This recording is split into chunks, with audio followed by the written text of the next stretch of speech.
Menyapa Anda kembali dalam program Bible Everyday. Hari ini kita akan belajar dari bilangan pasal yang ke-26.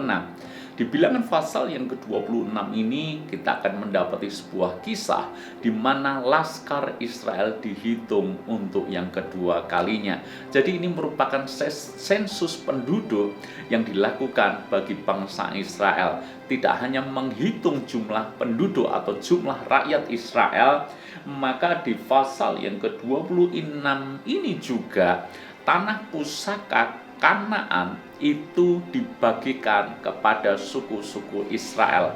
Ada 12 suku Israel, hanya satu suku yang tidak mendapat tanah pusaka, yaitu suku Lewi. Kita pernah bahas akan hal ini, karena suku ini dikhususkan untuk melayani Tuhan.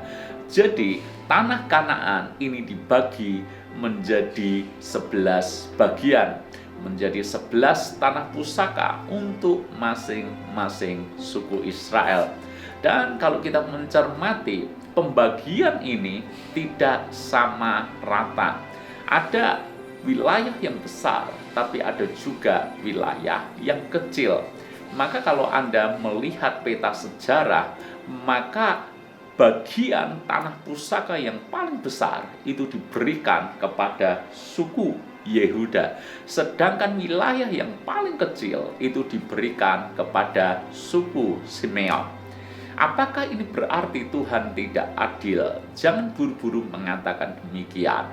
Kalau Anda membaca secara teliti pasal yang ke-26 ini, maka Anda mengerti jawaban atau alasan kenapa suku Yehuda mendapat wilayah yang paling besar, sedangkan suku Simeon mendapatkan wilayah yang paling kecil. Ayat 52 sampai 54 memberikan jawaban bagi kita. Tuhan berfirman kepada Musa, kepada suku-suku itulah harus dibagikan tanah itu menjadi milik pusaka menurut nama-nama yang dicatat. Perhatikan ayat 54. Kepada yang besar jumlahnya haruslah engkau memberikan milik pusaka yang besar, dan kepada yang kecil jumlahnya haruslah engkau memberikan milik pusaka yang kecil. Kepada setiap suku sesuai dengan jumlah orang-orangnya yang dicatat haruslah diberikan milik pusaka.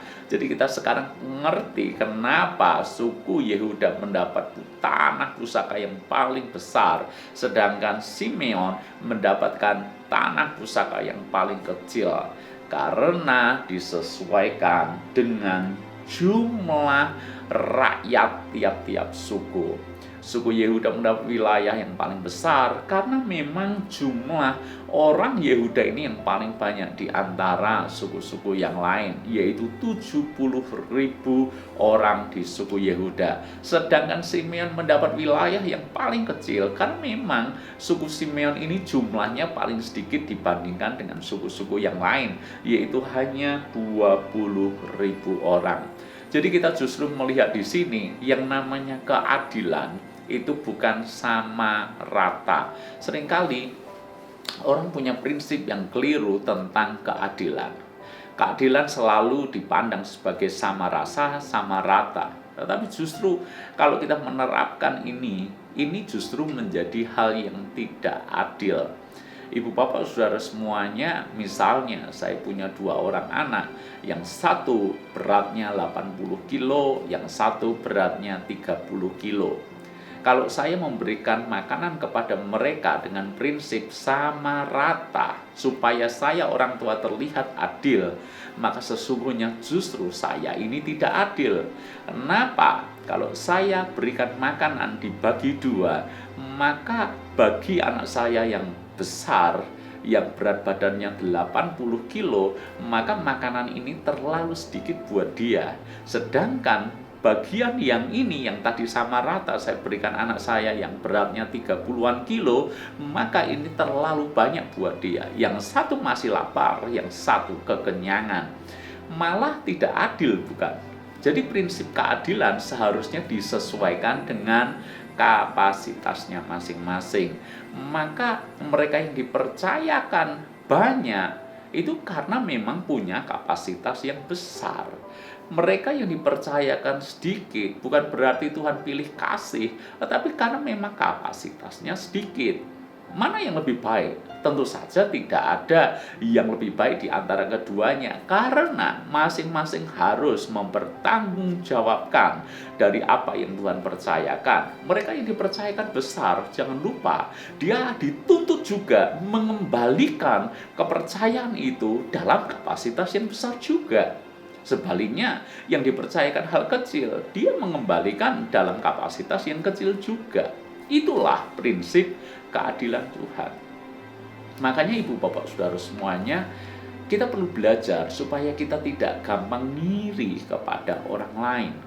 Orang lain kok rasanya lebih punya, bisa ini, bisa itu, diberkati ini, diberkati itu.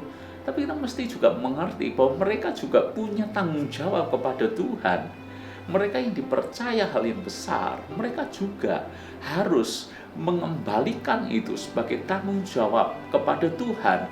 Bagaimana kapasitas mereka menjadi berkat bagi banyak orang dalam jumlah yang besar juga.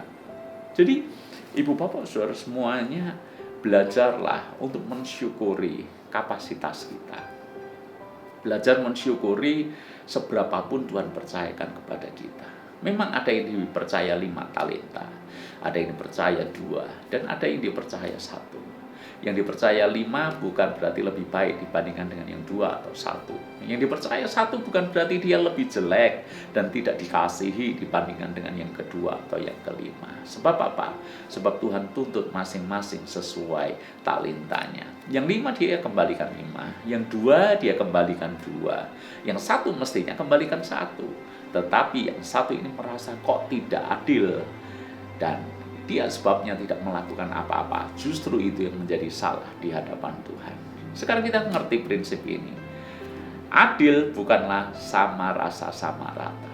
Adil adalah kita melakukan bagian yang terbaik menurut kapasitas yang Tuhan percayakan kepada kita. Tuhan berkati.